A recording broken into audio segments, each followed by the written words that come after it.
time. Yeah. Well, you can change rein a couple of times, and each time when you change rein, you try for a little bit more.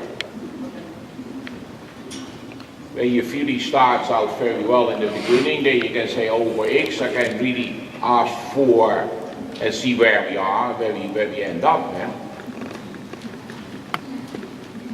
yeah, exactly.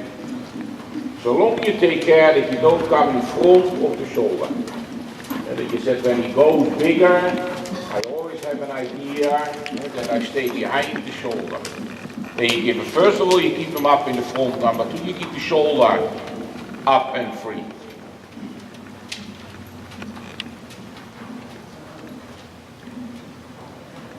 Ja, ja, goed zo. Ja. Correct.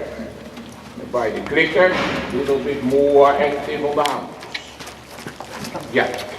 Yeah, if you feel there is more pinch under you behind. Yeah, a push and a pinch, I call that. I feel that back leg coming. Yeah. So there were 3 times, there was a moment that you said that was really the start of an extension. And in the 3 times when he wants to do that, you lost a little bit balance forwards in your upper body. Okay. And then he gets, because of that, he gets a little bit too quick. Yeah, stay back and then push. That doesn't matter. And so with your lower leg is set, I carry him up and forwards. With my upper body, yeah, I hold him a little bit back. So the impulsion comes from your lower leg, but not because you come forwards and you sit. Yeah, that up in the pole. Doesn't matter. Now you get it. And now back, and really back. Really then you said, I want to feel that I get so much uphill, like here. That's it. Really a bounce, an uphill tendency. Yeah. Good so. Yeah. And then you can start pushing. Doesn't matter. So really pushing 2 legs, the same pressure. Because one leg a little bit more than the other one. Then he said my trot is not my natural big striding trot. I choose canter.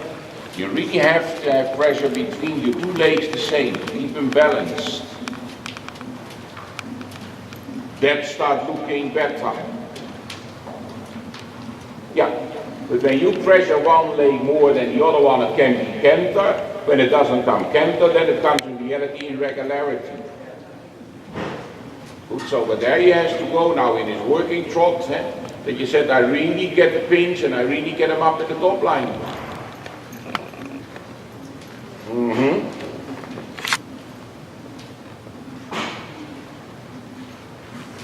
Yeah.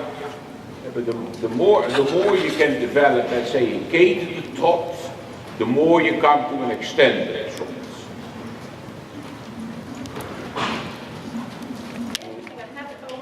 He had a fantastic start, and then at once he speeds up. Yeah.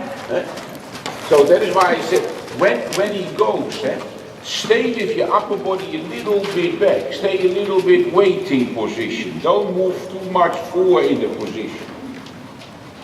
And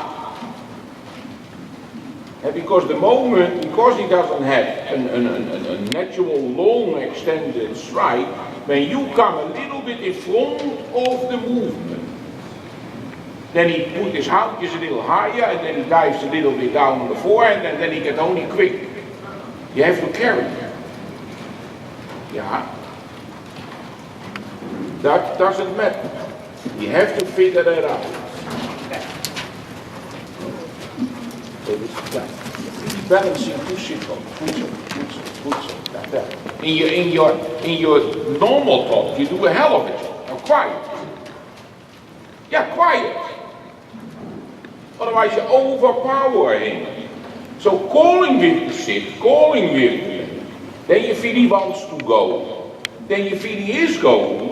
And then you have to get very quiet in the push of your lower leg, because when you push, you shout and you shout and you shout.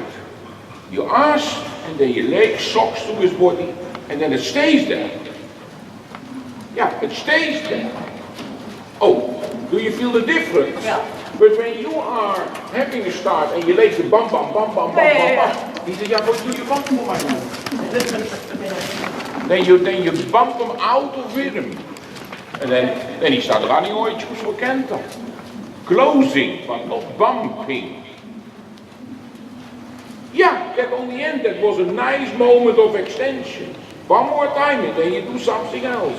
But you have to learn in an extended trot on horses, don't bump with the leg.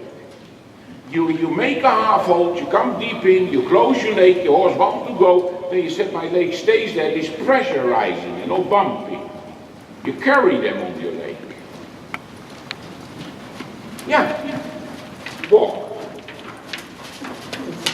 But many riders do that. They said the horse doesn't give it. And they said, go, go, go, go, go, go, go. They said, yeah, we go. We run. No. You pick them up, you come back. In reality, for an extension, the first thought in the rider is, I would like to go from a, let's say, normal collected trot to a gated passage kind of trot. Really, that idea. But then you lock him in. And then you said, now I have all my aids. And then I start giving a little bit hand for. And then you feel, because your leg is there, they will use that pressure from behind towards a gated trot. Then they open up, but when you do boom, boom, boom, you knock them off the feet. Let them walk a little bit, then we look at the canter work. Good, let's see the canter.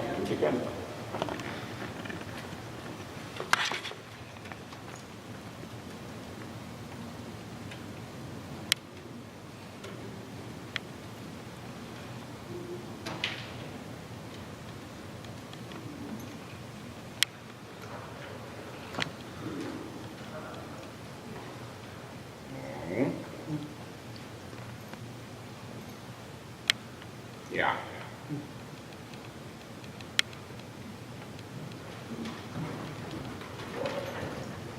Yeah, but I still will not make that an issue. I think that it was a little late, and I think that your inside leg came in the wrong moment.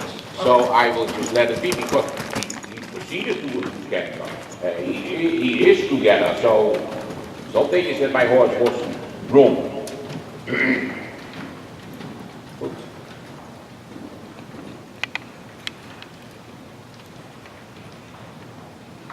Yeah.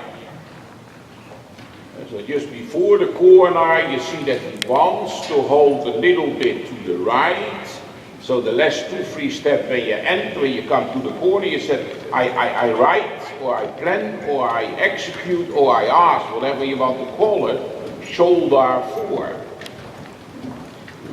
Because when you build up shoulder 4, then you never get that idea by your horse that the houndjes are coming to the inside.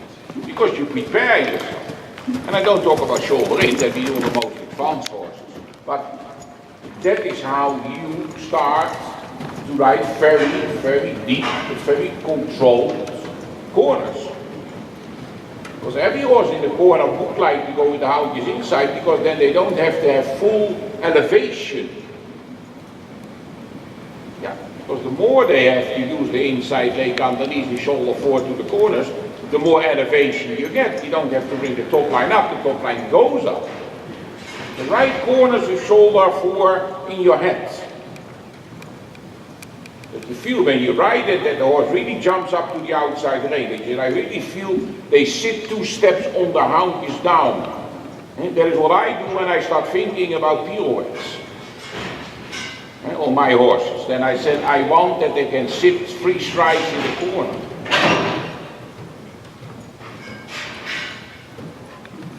Yeah. There, good so. Yeah. Exact. Yeah, that is shoulder 4. When I have advanced horses, I mean, I do shouldering in canvas. Not that you have to do that now, but that is, you have shoulder 4 stars. But not only for it makes the horse more straight, and when you do it in the corner, then the shoulder leads in the corner in front of the hounds, so the inside leg takes the weight because you bend the horse very deep down in the corner, and then you get elevation. That is in reality the beginning of a pirouette. People don't realize it, but it is the beginning of a pirouette. Because they really sit and they jump up, they sit and they jump up, sit and they jump up, and then they come out of the corner. Yeah. That's how you teach the horse already on a younger age the elevation for the pirouette, and the idea from the hounds can come even deeper underneath, and then you get more weight on the hocks, and you get a lower hip. Yeah, exactly.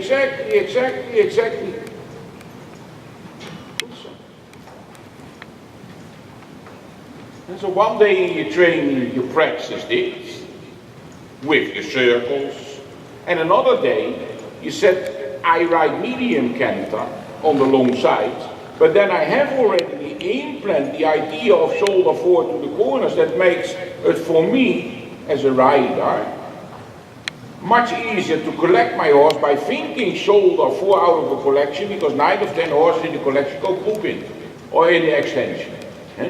So you combine those two exercises. Good. Yeah. Very good. And you change rein. And this is such a fine horse. This horse, he is all the time, when I see him, I never saw him negative. He is here he has a good head. So. No, he has a good head.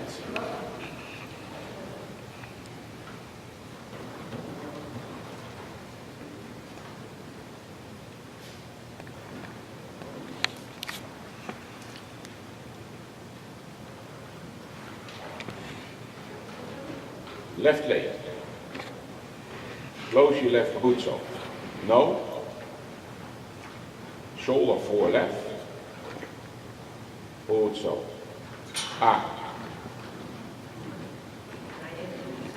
Exactly the same on this side. So you ride every corner for the corner. You set stride and a half stride, 2 stride before the corner. I hold and I look for shoulder 4. Every single corner, also on the short sides.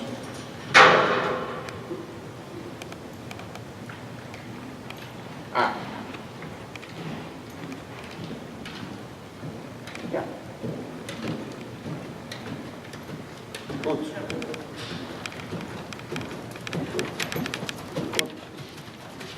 Yeah.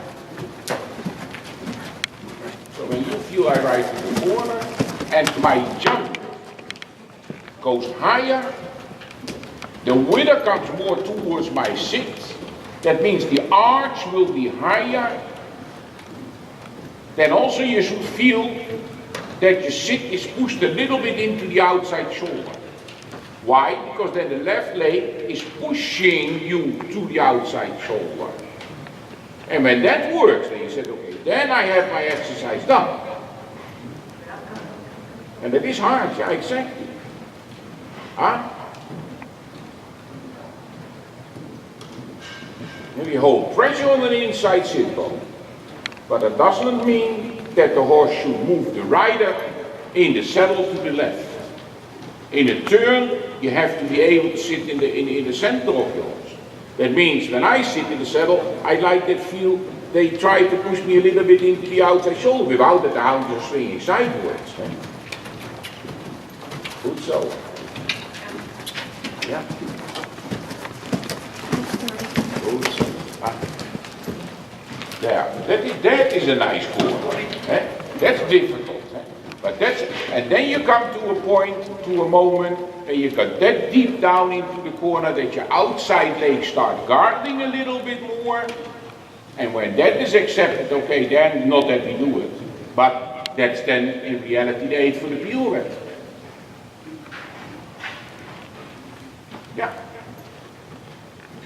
That is sitting on his ox, hè? Ah, goed zo.